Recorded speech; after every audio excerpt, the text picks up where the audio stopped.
Hello, my fellow neurodivergents. Glad to see you all here today.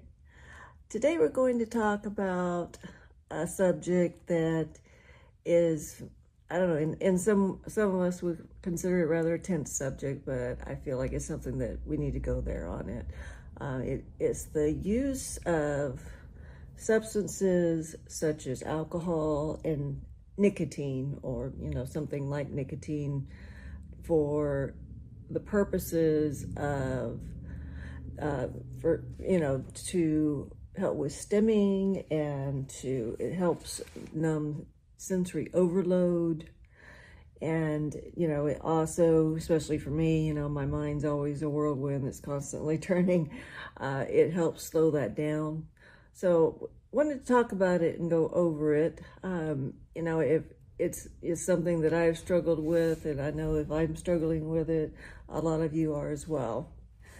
So let me go over, I do have some notes here so I don't completely just go off topic.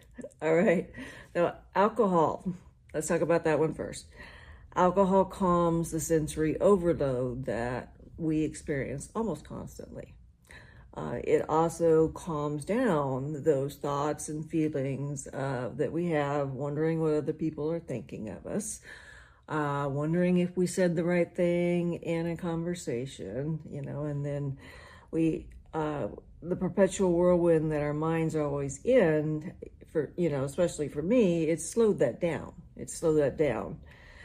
It lowered my inhibition, and it also allowed for the mask that we wear to come off a little bit.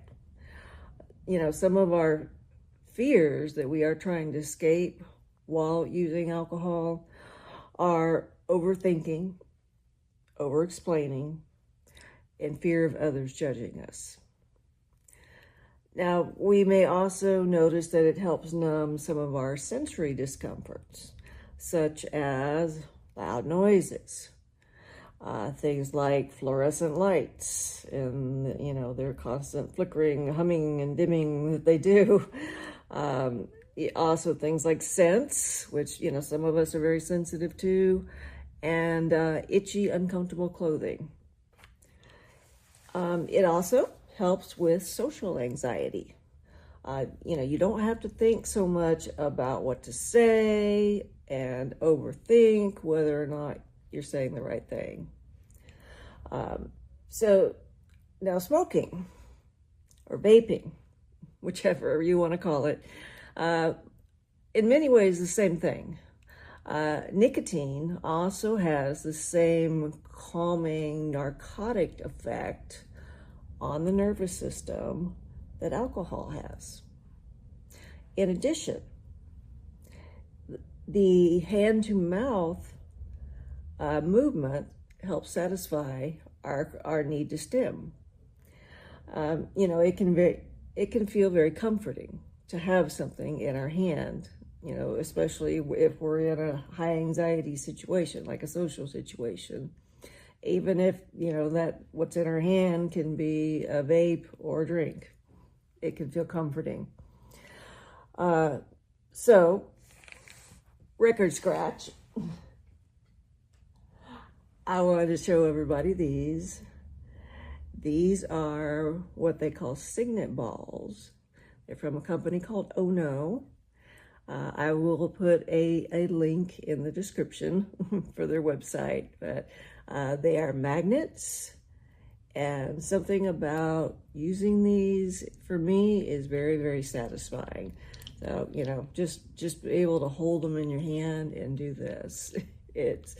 So yes, got something in my hand now. It's not a vape, it's not a drink, much healthier for you.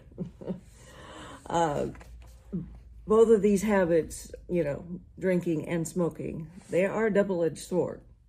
The health consequences for the use of both alcohol and nicotine are staggering. They help with the momentary discomfort that we have, but the long-term consequences of both of them they're severe and dire. They're severe and dire. Now, some alternatives. So I just showed you one. This one I love very much, but there's some other alternatives. There is the 4-7-8 breathing technique. I recently did an Instagram post on this. I'll share a link to that in the description as well. Another is what they call the 3-3-3 rule. And my therapist explained to me about this one. She said that what you do, it kind of cuts off the fight or flight response whenever we're having, an severe anxiety attack. So what you do is you notice 3 things that you can see. So ideally, this works best outdoors, but if you can't go outdoors, just notice 3 things around you that you can see. The wall, the cabinet, something like that. And then notice 3 things that you can hear. And that could be, a dog barking outside, traffic, the air conditioning. It could be the sound of your own breath. And then notice 3 things, or actually 3 things, move 3 things on your body. So you can wiggle your fingers, you can roll your neck, your shoulders, something like that.